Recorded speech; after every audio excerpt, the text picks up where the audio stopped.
Today, we're talking about transition words.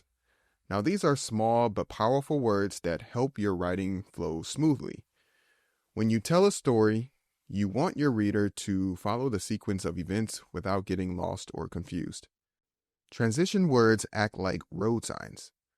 They guide the reader from the beginning to the middle and finally to the end of your story.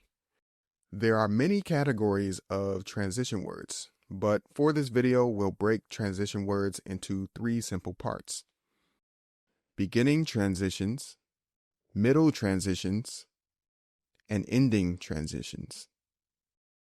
Beginning transitions help you open your story and show how things started. These words include first of all, in the beginning, it started when, initially, once, one day, one night, one time, to begin, to start. These transitions signal the start of a new experience, a new moment, or a new chapter. Now here's why beginning transitions matter. When your reader sits down with your story, they want to know where things begin. A good opening transition creates a clear entry point. Here's an example that you can visualize. Imagine you're writing about a surprising moment at school. You could start with, in the beginning, everything felt like a normal day. Or, one day, our teacher walked in holding a mysterious box. These transitions immediately anchor the reader.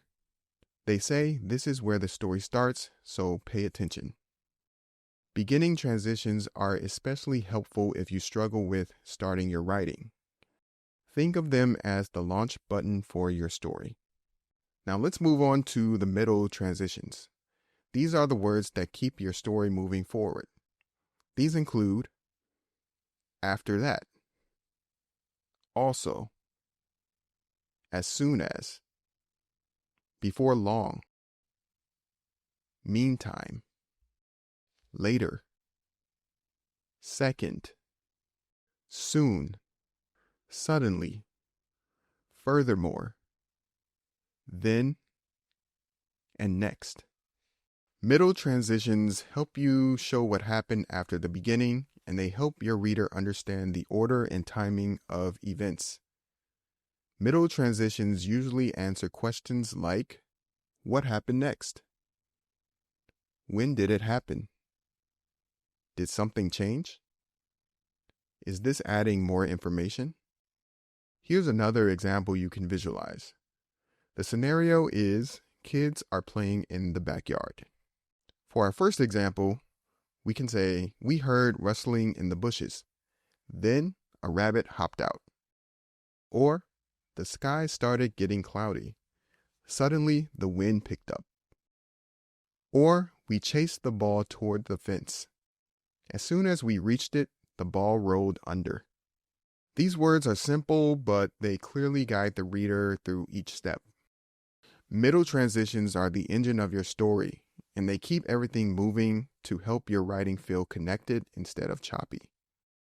And finally, we have ending transitions. These are the words that help you wrap up your story or summarize what happened. These include, as a result, at last, eventually, in conclusion, in the end, lastly, all in all, ultimately, and to sum it up. Ending transitions tell your reader that we've reached the final part. They help you connect the ending to everything that came before it. Now, there are two types of ending transitions. The first deal with ending the story's events. These show the final moment or the resolution. For example, eventually the noise stopped. At last, we reached the top of the mountain. In the end, we learned something important. The second deals with summarizing or concluding. These help you restate your main idea or lesson. So for example, you could say, to sum it up, the project taught us teamwork. All in all, it was a day we'll never forget. Or, in conclusion, recycling helps protect our environment. These transitions give your writing a strong finish instead of an abrupt stop. Transition words might look small, but they make a huge difference in how clear and organized your writing feels. So to recap, use beginning transitions to start your story. Use middle transitions to keep events flowing in order. And use ending transitions to wrap everything up clearly. Try adding just a few of these words in your next piece of writing, and you'll be surprised how much more professional and connected your work feels. If you want a printable version of these transitions, you can grab the transition words poster in the link below. Thanks for watching, and I'll see you in the next lesson.